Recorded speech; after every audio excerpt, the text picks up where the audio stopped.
सर्वप्रथम पूज्य परमेश्वराय नमो नमः।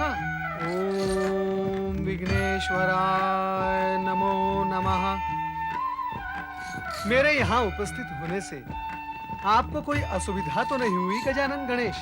देवऋषि, असुविधा की शंका आपके मन में आई कैसे? नारायण नारायण। वो इसलिए कि जब मैंने यहाँ प्रवेश किया तो आपकी दृष्टि में वो हर्ष की स्वीकृति नहीं थी जो किसी अतिथि के आने पर अतिथेय की दृष्टि में होती है। आपके नेत्रों में क्रोध की झलक थी शिवनंदन। देवऋषि, आप तो हमारे पूज्य हैं। आप पर भला क्रोध का क्या कारण? ये अनुचित कार्य तो हमें ही पाप का भागी बना देगा। देवऋषि, हमने आपको क्रोध से नहीं, आश्चर्य से देखा था। और आश्चर्य का कारण ये था कि आप तो कभी इस ओर पधारते नहीं। आज पधारे हैं तो अवश्य विशेष उद्देश्य के साथ ही पधारे होंगे। और ये उद्देश्य क्या है, इसी ने आश्चर्य उत्पन्न कर दिया। हे विघ्न विनाशक, आपका विचार सत्य है। मैं ये तो नहीं कहूंगा कि मैं मात्र आपके दर्शन करने आया हूं, किंतु मेरा उद्देश्य ऐसा भी नहीं है जो आपको चिंतित कर दे। मैं तो यही निवेदन करने आया हूं कि देवी बुद्धि और देवी सिद्धि के साथ विवाह करने के पश्चात आप अपने माता-पिता और कैलाश को तो सर्वथा भूल ही गए हैं। नहीं देवऋषि, नहीं। माता-पिता को कैसे भूला जा सकता है? तो फिर आप कैलाश आए क्यों नहीं? क्या वो समय आपकी स्मृति में दृश्यमान नहीं होता जब आपकी और कार्तिकेय के हास्य और हास्य से पूर्ण किलकारियां कैलाश पर गूंजा करती थी? क्या आपको स्मरण है कि आप दोनों को साथ-साथ प्रसन्न मुद्रा में देखकर भगवान भोलेनाथ और माता पार्वती का मुख प्रसन्न हो उठता था? आप दोनों को समीप पाकर उनका हृदय आनंदित हो जाता था। इतना ही नहीं, जो भी भक्त भगवान भोलेनाथ और माता पार्वती के दर्शनार्थ कैलाश पर आता था, वो आपके भी दर्शन पाकर धन्य धन्य हो जाता था। क्या वो सब आपको स्मरण है? है क्यों नहीं देवऋषि, अवश्य है। यदि है तो फिर आप इतने समय से वहां आए क्यों नहीं? आपके माता-पिता आपकी प्रतीक्षा करते रहते हैं, परंतु किसी से कुछ कहते नहीं। उनका दुख देखकर मैं भी दुखी होता रहता हूं। आज मैं यहाँ यही दुख प्रकट करने आया हूं।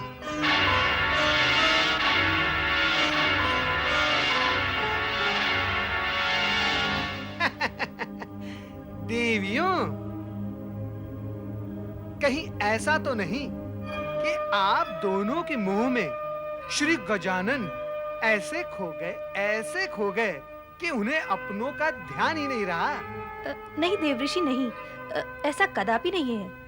अग्र पूजा का स्थान पाने के कारण श्री गणेश अपने आराधकों के उद्धार में इतने व्यस्त रहते हैं कि इन्हें क्षण भर के लिए भी अवकाश नहीं मिलता। हमने तो अनेक बार इनसे कैलाश चलने का निवेदन किया, परंतु ये यही कहते रहे कि कोई विशेष अवसर आएगा तो कैलाश जाकर माता-पिता के दर्शन करेंगे। मान लेते हैं, मान ही लेते हैं कि श्री गजानन को समय ही नहीं मिलता, किंतु ऐसी स्थिति में आप दोनों तो कैलाश जा सकती हैं। पुत्र वधुओं का मुख देखकर भगवान भोलेनाथ और माता पार्वती अधिक प्रसन्न होते। देवऋषि, आपकी नारद लीला तो जगत प्रसिद्ध है। विवादें और भेदे उत्पन्न करने में आपकी लीला को श्रेय प्राप्त है। अर्थात आपकी बातों से आशंका उत्पन्न होती है कि आप कहीं पति पत्नी तथा माता पिता व पुत्र के बीच संघर्ष का बीजारोपण तो नहीं कर रहे हैं? नारायण नारायण, आप मेरे विषय में ऐसा विचार करके मेरे साथ अन्याय कर रहे हैं गणपति महाराज। नहीं देवऋषि, आप लोगों के बीच वैमनस्य उत्पन्न करके क्या मुझे भगवान भोलेनाथ, माता पार्वती, स्वयं आपके बुद्धि सिद्धि के क्रोध का पात्र बनना है? नारायण नारायण, मेरे अधिक समय यहाँ ठहरने से आपकी शंकाएं भी अधिक विस्तार पाएंगी। अतः मेरा यहाँ से प्रस्थान करना मेरे लिए उत्तम होगा। नारायण नारायण नारायण नारायण नारायण नारायण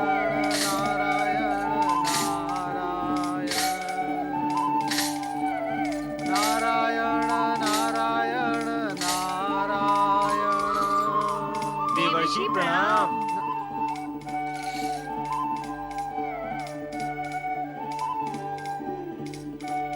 प्रणाम देवर्षि।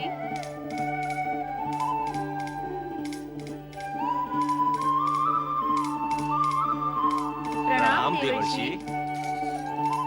ओहो हो, चंद्रदेव और देवी रोहिणी नारद का प्रणाम स्वीकार करें।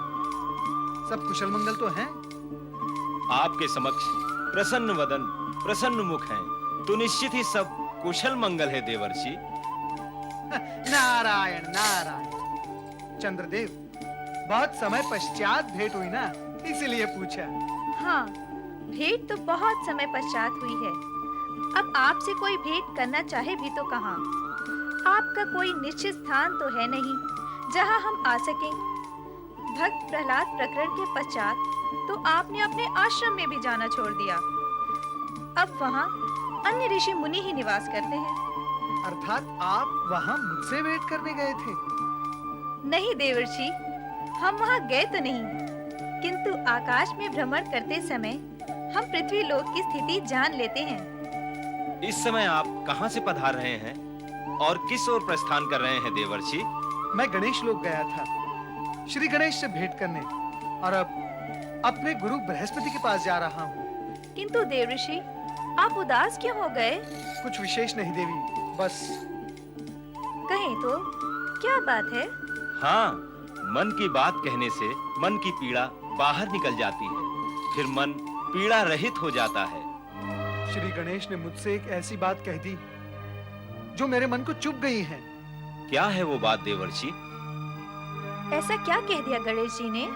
नारायण नारायण, अब तो उस विषय को छेड़ना व्यर्थ ही है। अर्थात आप अपनी पीड़ा को अपने मन के भीतर ही रखेंगे? पीड़ा भीतर रहेगी तो कष्ट देगी। कहें देवर्षि, ऐसा क्या कह दिया गणेश जी ने? उन्होंने मुझे मतभेद और विवाद उत्पन्न करने वाला बताया। ये दोषारोपण सर्वथा अनुचित है। मैं तो सभी के कल्याण और उपकार की भावना लेकर ही जगत में भ्रमण करता रहता हूँ। निस्संदेह सभी देवगण इस सत्य को जानते और मानते हैं। आप तो अपना संपूर्ण समय लोक कल्याण और परहित में ही व्यतीत कर देते हैं।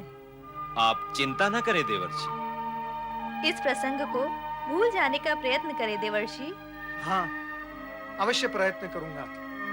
नारायण नारायण नारायण नारायण नारायण नारायण नारायण नारायण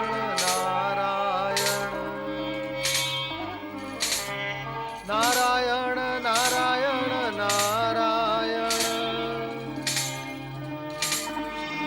नारायण नारायण नारायण नारायण नारायण। प्रणाम गुरुदेव। आओ नारद, लगता है दिनों तुम बहुत व्यस्त रहते हो। यहाँ आने का समय ही नहीं है तुम्हारे पास। बैठो। तुम्हारा मित्र पर्वत तुम्हें खोजते खोजते थक गया है। इस समय भी वो तुम्ही को खोजने गया है। मेरी ऐसी क्या आवश्यकता आ पड़ी गुरुदेव? नारद, तुमने हमारा शिष्यत्व ग्रहण करके हमारी पूर्ण सेवा की है। जीवन भर देवहित एवं लोकहित में कल्याणकारी कार्य करके जगत में हमारे नाम को उज्ज्वलित किया है। इसीलिए हम तुमसे प्रसन्न हैं और आशीर्वाद स्वरूप एक अद्भुत भेंट देना चाहते हैं। गुरुदेव, मैंने आपको गुरुदक्षिणा ना देकर शिष्य का समुचित कर्तव्य नहीं निभाया, इसके लिए मैं लज्जित हूँ। फिर भी आप मुझे कुछ भेंट प्रदान करना चाहते हैं? नारद, हमने तुमसे अथवा पर्वत से कभी गुरु दक्षिणा की अपेक्षा ही नहीं रखी। हम देव गुरु हैं और देव गुरु का स्थान अन्य गुरुओं की अपेक्षा विशिष्ट होता है। हमारे शिष्य हमारी कृपा के पात्र बनकर हमसे कुछ पाते ही हैं।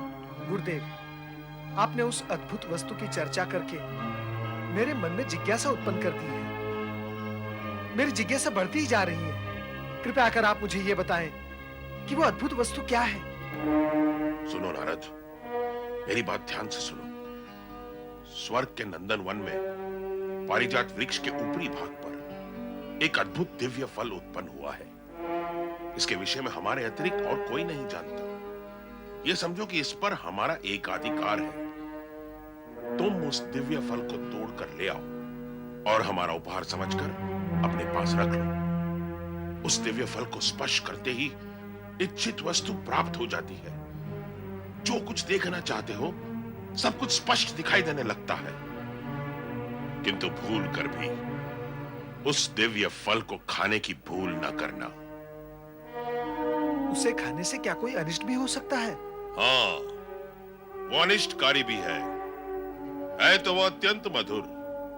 किंतु उसे खाने के बाद भूख सदा के लिए नष्ट हो जाएगी। उसे खाने के पश्चात और कुछ खाने की स्थिति नहीं रहेगी। अब अधिक सोच विचार ना करो नारद, उस फल को तोड़कर तुरंत स्वर्ग से अदृश्य हो जाओ। क्या पर्वत इस विषय में कुछ जानता है? नहीं, सर्वथा नहीं। वो इस फल के पात्र नहीं है। हमने उसे इस विषय में कुछ नहीं बताया। तुम भी ना बताना। अब जाओ, शीघ्रता करो। जो आपकी इच्छा।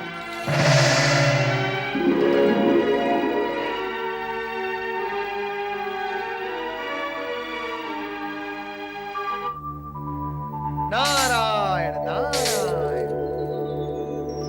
नंदनवन, पारिजात वृक्ष, दिव्य फल।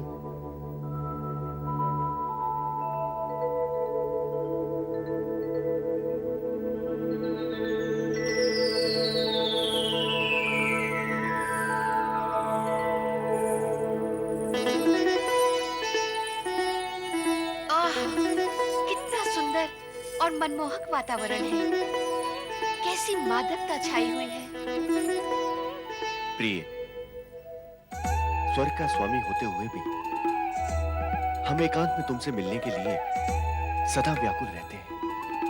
यह स्थिति मेरी भी है स्वामी। अपनी व्याकुलता की चर्चा मैं किससे करूं? हमसे करो। पर समय ही कहाँ है आपके पास? तुम सत्य कह रही हो।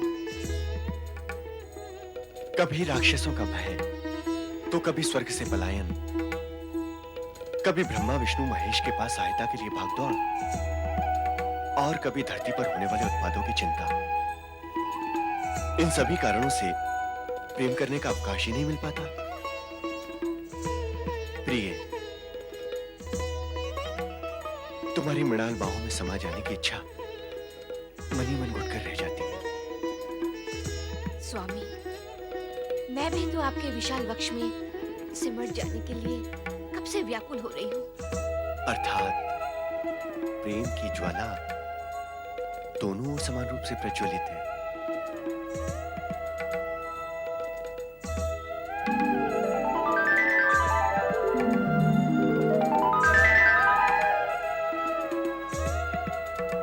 आज एक लंबे अंतराल के पश्चात अकेले में हमें अपने मन की बात कहने का अवसर प्राप्त हुआ है। आपको सदा ही चिंतित और दुखी देखकर मैं भी अपने मन की बात कहाँ से कह पाती हूँ। बस केवल दुखी होते रहती हूँ। स्वामी, मैं तो कभी कभी ये सोचती हूँ कि स्वर्ग सम्राट और साम्राज्य होकर भी हमें प्राप्त क्या हुआ है। चिंता ना करो देवी, चिंता ना करो। हमारे दुखों का अब अंत हो गया है। हाँ, और अब हमारे एकांत मिलन में कोई बाधा नहीं पहुंचाएगा। स्वामी,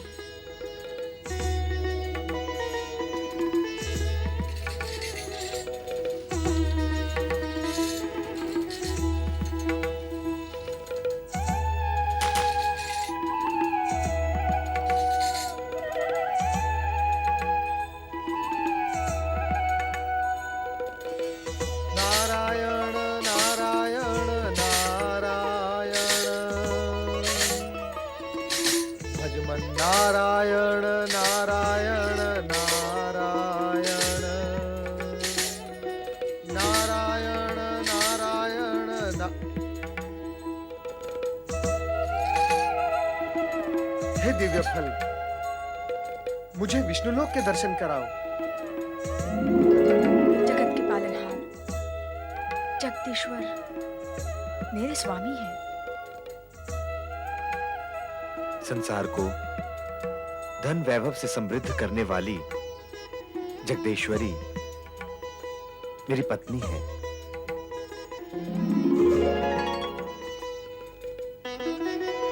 यहाँ भी प्रेम पक्ष प्रबल है। नारायण नारायण।